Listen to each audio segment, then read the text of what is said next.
I want you to move from overwhelmed by information to confident in what really matters. I want to help you move from being unsure towards direction and purpose in your healthcare. I want to introduce you to health experts. I want to let you in on tough conversations on women's health. I want to give you a place where you can lean in and learn how to take care of yourself. Let's transform your health. Let's get clear on your goals. This is Women's Health Unplugged. I'm your host, Dr. Jordan Robertson, naturopathic doctor. I bet there's something major getting in the way of you making progress in your health that has never been called out by one of your healthcare providers. And we're going to talk about that thing today. We're going to talk about it. And so I want to welcome you to this episode. I'm Dr. Jordan Robertson. I'm a naturopathic doctor in Ontario, Canada. And I'm the host of Women's Health Unplugged. And I want to start this episode by telling you a little bit of a backstory. And then we're going to introduce this idea, this thing that I think is probably getting in the way of most women's ability to feel better and ability to really take control of their health and their health plan. So I actually don't see a lot of new patients in my practice right now. I have a very large patient base. I've been working in Burlington, Ontario, seeing patients in person before the pandemic and now serving women all over Ontario, actually. And because of that large patient base, I actually don't have the capacity to take on new patients very often. I have a wonderful team of 4 women who support us locally and also virtually that treat men and women and kids and youth with various concerns, that sort of span that general health sort of family practice. And truthfully, we're actually recruiting naturopathic doctors in other cities in Ontario to help us form a more unified approach to provincial healthcare for naturopathic doctors, which we'll actually put the link for that in the show notes as an aside.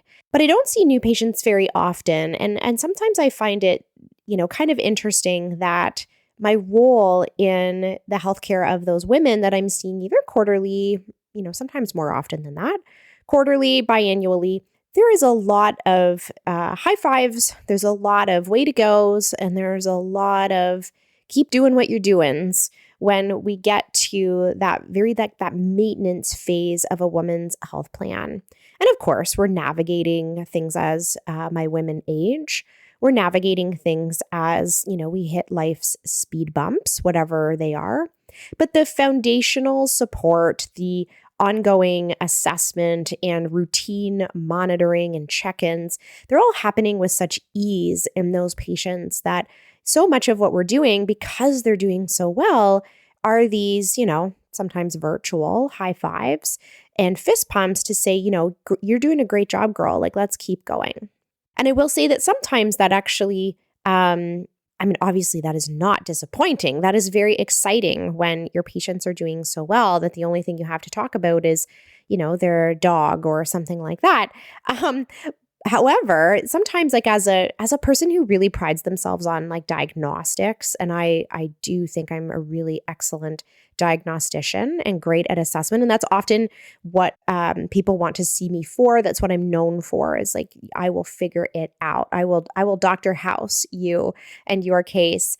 But when I'm working with people at that maintenance level, sometimes those skills are not really being well used. And sometimes in clinical practice, I can often wonder if I'm really doing my best work when my women are doing so great. And I'm basically just giving them the proverbial fist pump at the end of every visit. And then recently, because I had held off on taking new patients for quite some time, I actually had the capacity to onboard a bunch of new people into my practice. And doing that all at once brought this insane contrast to the people that I had been working with for a long time. So I ended up having, a chunk of my schedule that were these long-term patients where we were routinely monitoring their hormonal health, their metabolic health, even some of their basic cardiovascular markers and function, and checking in on all the things that, we work on together checking in after specialist appointments and whatnot, but really like in quite a good place. And then we onboarded people who were new.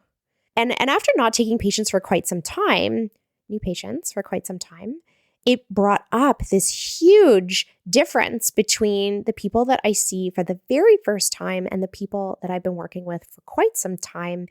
And the common thread or theme in the difference between those groups of people was that my long-term patients had either like mostly or at the very least partly started to recover from perfectionism. Whereas the people that I was onboarding that were brand new, like yes, diagnostically, they needed a lot of work, especially in the year of the pandemic or the 2 years of the pandemic. We have really underassessed the general health and wellness of people. We've delayed care. We've delayed even having discussions about anything other than pandemic-related health.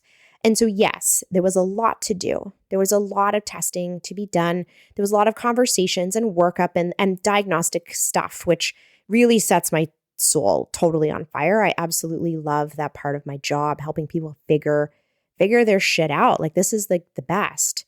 But also what I noticed when I lined up all of those, we'll call them new recruits, is that the common theme and thread between all of them and where they were having the greatest difficulty in moving forward was their perfectionism. Their perfectionism was actually what was getting in their way. And so I want to talk about that a little bit because I want to talk about the importance of always doing something, even if it's not perfect. I want you to start to think about and identify where those pressures are coming from so that we can challenge them and maybe get rid of them. And I actually want you to work on a mediocre plan because I think that that's probably what's going to make the greatest difference. And when I meet my women that I've been working with for quite some time, they're still hanging on, not because they're doing things perfectly, because they have the ability to like cognitively roll with the punches and know that their continual showing up with mediocrity is actually better than them being paralyzed by this idea that they need to pull off anything, not just their health plan, but anything perfectly. And so, after this last month where I did onboard a bunch of new people, this struck me as something that needed to be discussed. And that is where this podcast episode was born from, even though, like I said, I have this huge list of topics that I would really love for us to cover in 2022. My first experience with perfectionism myself actually came in first year university. I had this wonderful good fortune of being in the McMaster's Bachelor of Health Sciences undergraduate program, which at the time was this like coveted undergraduate program to get into. They accepted 80 students out of 2,000 applicants, or I think it was 1,500 applicants at that time. And funnily, my husband and I, we were just boyfriend and girlfriend at that time, obviously, we actually both got into this program. So we made up like more than 2% of the student body in this program. But one of the goals of the program was actually personal development. And one of the things I love about McMaster, and I've actually gone back to teaching there this term, is that they acknowledge the importance and value of developing a good learner and an effective human and not just a robot who can answer multiple choice tests. And so my focus of my schooling through my years of undergraduate was actually about communication skills and conflict resolution and becoming an organized, good learner.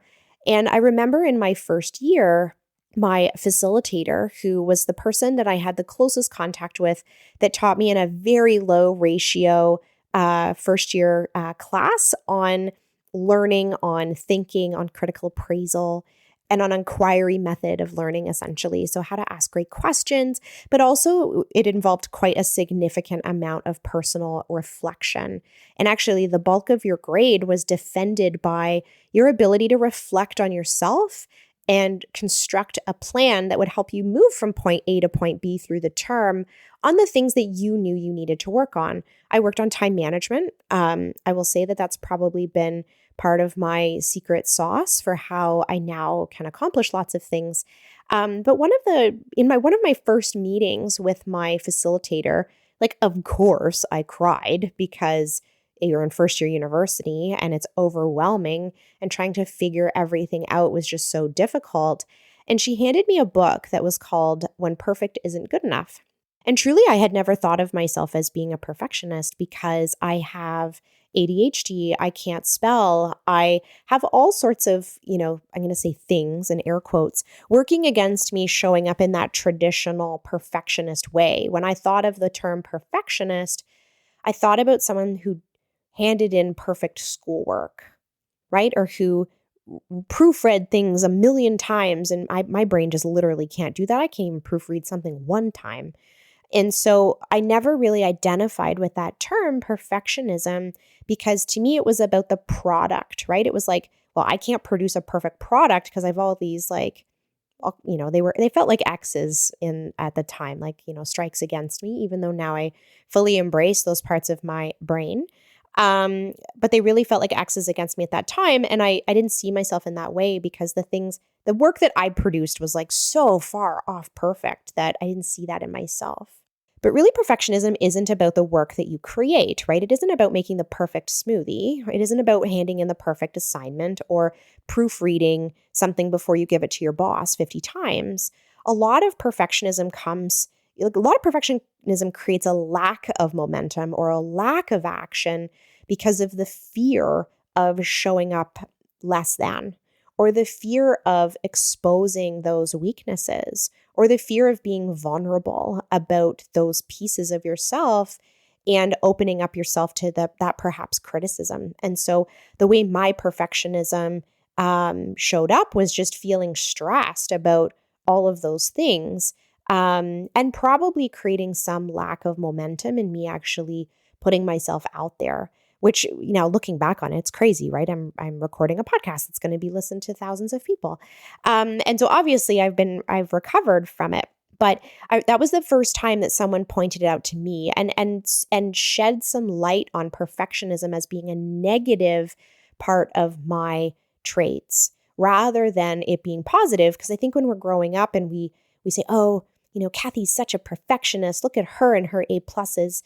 And we see it as this positive thing. But I'll tell you, when I start to work with patients, the concepts of perfectionism and where all of those pressures come from really is more disabling than enabling in someone's journey towards better health. And I'm going to say a happier life. I'm going to throw it out there and say it's really difficult to lead the happiest life if you are struggling with perfectionism.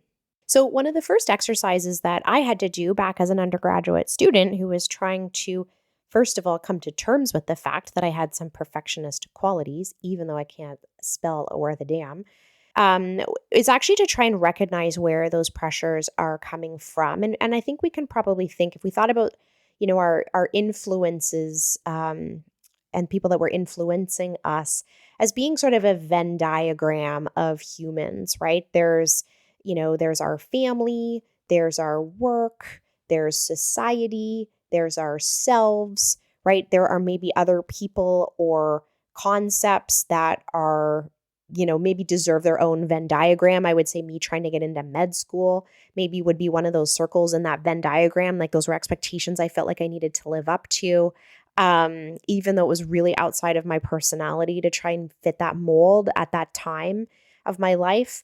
And so really starting to think hard about where those expectations come from. And it's funny because as a student, and even in my subsequent years of working with students, because I actually went back to the university and taught that course as a facilitator myself for about almost 10 years.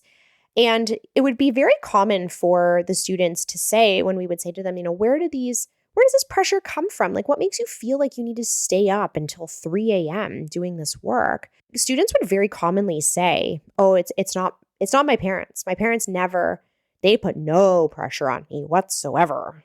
I call BS, first of all. And so that those people, right, whether it's your family or your work or yourself, that you're like automatically like, ooh, my work doesn't put any pressure on me. or my family never has high expectations of me. I do it all myself. I'm totally going to call BS on that, because there's no way that it's just your intrinsic drive to be a perfect human. I actually think we all have this deep desire to be accepted for who we are and what we are, and that those pressures start from somewhere. And maybe we've adopted them like so deeply that we don't even recognize that they're coming from somewhere else. But I totally am calling BS on the fact that you think that nobody else is influencing your sense of wanting to be perfect, right? Do you unload the dishwasher every single night because you want it? Or somewhere was there some messaging that a woman with a full dishwasher who goes to bed is the worst, or the laziest, or a bad mom, or can't get her shit together, or shouldn't be going to work if she can't keep a house, right? Where did these messages come from? Because they're not just all coming from you. Somewhere deep down, there is some kind of messaging around the way that you need to show up, because I do deeply believe that you just want to show up as you. And you probably wish that you could make more decisions and be more authentic to your own true desires than continuously trying to meet expectations that you just can't meet. So, your first step there, and this is an exercise that I had to do and subsequently had my students do, was look at and start to ask yourself questions about where those pressures came from. And maybe you think pressure is coming from somewhere that we just haven't had a good, frank conversation about, right? Maybe you think your spouse wants you to behave or perform in some kind of way. And the reality is they actually just want you to be happy. And we've never, brought down the curtain, but, to say, look, it's making me miserable to X. Can we please have a conversation about what we expect from each other? I do think that it's possible to start to question or challenge some of those automatic thoughts or some of those roles and responsibilities that you've put yourself into under the guise of I'm trying to hold it all together, or someone else wants this from me. I really want you to sort of think hard about what those things are in your life and challenge whether or not they need to be there. Because that's really when we start to think about perfectionism. One is that we're like doing tasks for others, for a purpose that is no longer serving us. So it doesn't serve you to proofread something 9 times before you send it to your boss. Truthfully, your boss would actually probably have you read it twice and send it in and move along and do something else, right? Or have the emotional bandwidth to show up in a meeting because you handed that other shit in and you didn't check it 9 times, right? I think we need to challenge some of those pieces that have us overdoing things to our own detriment. So are there things that are in your day, in your life, in your week that you are doing that are to your own detriment, and we're doing it to hold up this notion of perfectionism, or that we have it all together when those pressures are coming from somewhere else. And I would like to think we should just be able to give those pressures back to those people or those things, say, no, thank you. I do not accept your pressure. You can have it back. Or they're coming from yourself, and maybe you've got some automatic thoughts there that need to be challenged, right? And when I start working with patients initially, the concept or the idea that they're going to let their bed be unmade so that they can have time to make their lunch is something that's really difficult, because they've told themselves in their head, a made bed is important. A made bed means that I got it together. A person who doesn't make their bed is horrible and bad. And now they've prioritized that ahead of making their lunch, ahead of their own self-care. So you can see obviously where that goes, right? That nobody wins if they make their bed but don't feed themselves. So when I start working with patients, it's very common for us to want to squeeze in some self-care. And that means we have to squeeze out some of those tasks or perfectionist tendencies that are these redundant pieces of your day that no longer need to be there. Read the email once, send it, make lunch, right? If you're finding that yourself checking and rechecking and checking again, and then not having time to do the things that you need for yourself in order for you to show up in your day. Like, that's really important that we look at that. But the other side of that perfectionism coin, and the one that I would say probably makes, actually, I don't know if it makes more difference or if it's the same. I'm going to go with same. They're equal contributors. There's the perfectionism that you're doing stuff that you don't need to do, or you're doing stuff because you think you should, or you feel like someone else wants you to. So there's that. And that's taking up a lot of bandwidth and mental energy. There's also the inability to act because of perfectionism. And this, I would say, is one that I have suffered with. And when I think back to my sort of school time and school, days, that definitely was where my challenge was. I'm a master procrastinator. And a lot of that was stemming from I knew I wasn't going to be able to perform perfectly. And so I chose not to start at all, right? I knew that the work I was going to submit in an English paper was not going to be very good. It was not something I was particularly adept at. And so I would just prolong not doing it. And then at the last minute, I'd be like, oh man, I got to do that paper. And that perfectionism leading to inaction is also a major contributor that's getting in the way of women being able to achieve their health goals. I don't know what to eat for lunch because I don't know how to follow this perfect diet. I don't know what the cleanest food is. I don't know what the most anti-inflammatory blah, blah, blah is. And therefore, I don't make any positive change at all. I don't know the right kind of exercise to do because I don't know, I don't know how to time my exercise with my menstrual cycle and blah, blah, blah. And therefore, I'm not going to do it at all. I only have time to do this kind of meditation, and I'm supposed to do 10 minutes, and I only have time for 3, and therefore I'm not going to do it at all. Those are signals of perfectionism creeping into your day and creeping into your health plan, and that is as detrimental as the checking your email 9 times. And so when I had that opportunity to work with those new people all at once, right? We recruited all these new people all at once. What struck me is not just that, yes, they needed tests. Yes, they needed diagnostics, which I love, by the way, and I'm good at. But also they needed permission to be mediocre. They needed permission for their plan to be simple. They needed permission to ask questions about how to fit ideas and concepts into their day that worked for them versus executing it perfectly the way I had written it down. They needed to challenge their beliefs that their health didn't matter. They needed to challenge the belief that their kids' health mattered more than theirs.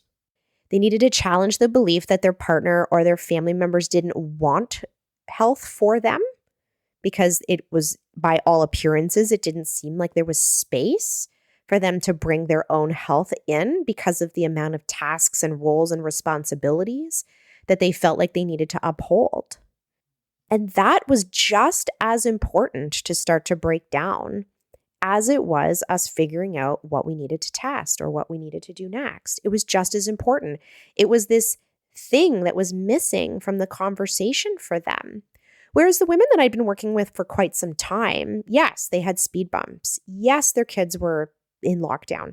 Yes, they got sick, right? Lots of them had COVID. Yes, they had issues happening. However, their ability to almost, I'm going to use the phrase return to play because I really like that phrase. But their ability to return to play after hitting a speed bump was brilliant to watch. Almost to the point of where they didn't need me, right? It was a fist pump. It was like, hey, way to go, girl. Yeah, you didn't take your supplements for a week, but that's cool. Now you're back on track. Whereas the women that were new, they didn't even know where to start. They didn't know how to get back on the wagon if they'd fallen off. They didn't actually know which wagon they were supposed to be on, right? There were 10 different wagons, even though if we probably gave them the time and space and freedom to be vulnerable, they probably knew which wagon was the one that they should ride, right? I think women should be able to trust themselves more to know what is needed in their day to help make them happy, right? I don't tell them what kind of exercise to do. I help them recognize how important the exercise is and then strategize for how we're going to make it happen in their day, the thing they love. And I don't care if they pick bird watching or Pilates or spin or weightlifting, even though everyone should pick weightlifting because it's the best. I'm just kidding. I actually feel like there should be a laugh track in podcasts. I feel like it would help me if there was like some fake laughing to all of my jokes. It doesn't matter what they're picking, right? They're choosing. And the women that I've worked with for some time have moved through that concept that their health plan needs to be executed perfectly, that they actually have the ability to say, I usually walk, but it really snowed, so I'm going to do yoga instead. I really like broccoli, but now it's too expensive, so I'm going to choose cauliflower instead. They have this ability to pivot. They have the ability to execute with mediocrity. I could only do this 4 days this week, but I tried. And then the women who were new, their perfectionism was getting in the way. It wasn't just that they needed their iron tested, even though they all did. Their perfectionism in the way they were trying to execute their day-to-day tasks was actually the thing that was holding them back. And it was the biggest difference between the women I'd been working with for 2 years and the women who were brand new to my practice. I hope, so here's my hope for you. My hope is that you don't let your perfectionism prevent you from still trying, right? I think we can recognize it. I think we all recognize some of those parts of ourselves that are maybe the yuckier sides when we can see, okay, shit, I've got these automatic thoughts and they're getting in my way. I have these beliefs and they don't really make any sense, but I keep carrying them around. Don't let that get in your way of being brave enough to try. Because all of those women that I was working with for 2 years, they were those other women 2 years earlier, right? They weren't magical or special. They didn't come in with this pre-qualified, hey, do you have perfectionism? No, you're not welcome here. They were those other women the 2 years before. They just had moved through that discomfort of challenging their perfectionism, showing up for their provider, navigating and strategizing with me about all the things that needed to change. And now we're at fist pump land where they show up for an appointment. They're amazing. They're killing it in their lives. They're super happy. Or if they're not, we develop a plan. But it's a much different place and space to be working from than trying to convince women that they can leave their bed unmade if it means they get something for lunch. So I want you to challenge that perfectionism. I want you to draw that Venn diagram and say, where did this all come from? Why do I not feel like I can show up as my authentic self in my own health plan? Why do I let someone on Instagram decide what I should eat for lunch when I probably know what I should eat for lunch? Why do I let someone else's perception of what I'm supposed to be doing influence my ability to take care of myself? Why do I let my worry of doing something imperfectly prevent me from doing anything at all? And that's a really big question, and it's one that I want you to ask yourself, because even though all of those women that I onboarded this past month had different health concerns, the theme across all of them was the same. Their homework was essentially the same when it came to challenging those beliefs. They all needed to start by breaking down their perfectionism. The last thing I'll say about this before we go for the day is one of the strategies or tools that I use to help women start to uncover some of these pieces for themselves is get them to list out all of their responsibilities and tasks and things, their roles that they play in their home or in their workplace or in their family unit or extended family unit, and list out all of those things and then ask them if they met someone, that did similar things to them, right? If they met another woman on the street and that woman said, here's all the things that I have to do. I have to make my bed every day, right? I have to read this email 9 times. What would you say to her? We often have way more compassion for those around us than we do for ourselves. We would say, no, girl, send that email, right? Who cares if there's one spelling mistake? I'm sure someone will catch it, right? Or you know what? You don't need to make your bed. Make some food. You need to eat, girl. We would so easily be able to give that advice to another woman. We would very easily be able to say, those thoughts are coming from your parents, right? The way you were raised makes you feel like this is something that women have to carry around, and you don't. You get to put that down if you want. And yet being able to do that self-reflection and looking inside is so much more challenging. We have way more empathy and compassion for others than we do for ourselves. So imagine you had to stand in the mirror and give that woman, who's you, some kind of advice about her perfectionism. What would you say? It's okay. You don't have to fight it anymore. You don't have to do that anymore, right? You can just show up with mediocrity and it's actually fine. I really want you to try and challenge these concepts of perfectionism. I do think, and it was such a wonderful reminder for me working with some new people over the last month, not only reminded me how much I just adore that new patient process and working through someone's health history and helping them uncover things and giving them a diagnosis or helping them understand a diagnosis, or even truthfully, had lots of new patients in the last month where we've taken diagnoses away and women thought they had something and they don't, which is also like equally as important. But it taught me a lot about the evolution of a woman's mindset when they work with a practitioner who is deeply invested in them being able to lead their best life. And that's exactly what we strive to do every day at Clarity Health, is helping you not only have the physical tools, the lab tests, and all of those pieces, but we honestly want you to be able to challenge all of those beliefs that get in the way of you being yourself and being your best self. And so that it has been a great reminder for me over the last month how much I absolutely love that aspect of my job. And I wanted to share it with all of you today. I hope you enjoyed that episode of Women's Health Unplugged. My goal is to help you feel more confident about your health. Please remember that what we talked about today in the podcast does not constitute medical advice, nor was a doctor-patient relationship formed. If you have questions about your healthcare or about how today's topic pertains to you, please take it up with your family doctor, your specialist, or someone on your health team.